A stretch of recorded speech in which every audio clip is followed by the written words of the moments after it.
ನಮಗೆ internal survey ಪ್ರಕಾರ ನಮಗೆ ಕಳೆದ 2024ರಲ್ಲಿ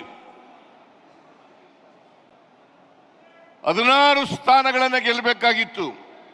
ನಾವು ಬರೀ 9 ಸ್ಥಾನಗಳನ್ನು ಗೆಲ್ಲಲಿಕ್ಕೆ ಸಾಧ್ಯ ಆಯಿತು.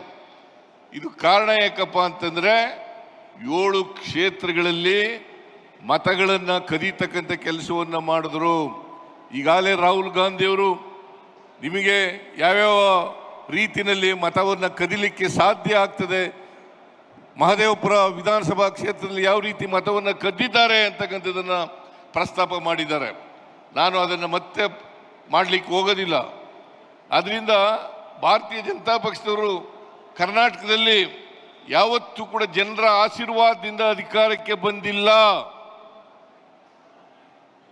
ಹಿಂಬಾಗಲಿನಿಂದ ಮತ ಕದಿಯೋದ್ರಿಂದ ಅವರು ಆಪರೇಷನ್ ಕಮಲದ ಮೂಲಕ ಅಧಿಕಾರಕ್ಕೆ ಬಂದಿದ್ದಾರೆ ಹೊರತು ಯಾವತ್ತೂ ಕೂಡ ಜನರ ಆಶೀರ್ವಾದವನ್ನು ಪಡೆದು ಅಧಿಕಾರಕ್ಕೆ ಬಂದಿಲ್ಲ ಅಂತಕ್ಕಂಥದ್ದು ನಿಮ್ಮೆಲ್ಲರ ಗಮನಕ್ಕೆ ತರಲಿಕ್ಕೆ ಬಯಸ್ತಾ ಇದ್ದೇನೆ.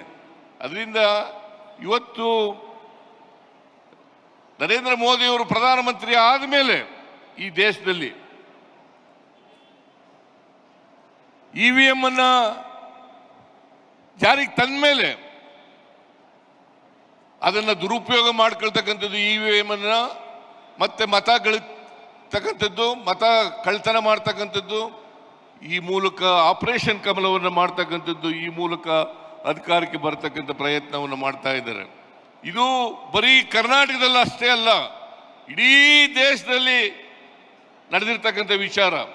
ಹಾಗಾಗಿ ಈ ಹಿಂಬಾಗಲಿನಿಂದ ಭಾರತೀಯ ಜನತಾ ಪಕ್ಷದವರು ಅಧಿಕಾರಕ್ಕೆ ಬರ್ತಕ್ಕಂಥದ್ದು. ಕಳೆದ ಲೋಕಸಭಾ ಚುನಾವಣೆಯಲ್ಲಿ ನರೇಂದ್ರ ಮೋದಿಯವರು ಬಹುಮತವನ್ನು ಗಳಿಸಿರಲಿಲ್ಲ, ಅವರ NDA ಕೂಡ ಬಹುಮತವನ್ನು ಗಳಿಸಿರಲಿಲ್ಲ. ಸುಮಾರು 60, 70, 80 ಕ್ಷೇತ್ರಗಳಲ್ಲಿ ಈ ರೀತಿಯಾದ ಮೋಸವನ್ನು ಮಾಡಿ ಅಧಿಕಾರಕ್ಕೆ ಬಂದಿರತಕ್ಕಂಥದ್ದು ಅಂತಕ್ಕಂಥ ಮಾತುಗಳನ್ನು ಹೇಳಲಿಕ್ಕೆ ಬಯಸ್ತಾ ಇದ್ದೇನೆ.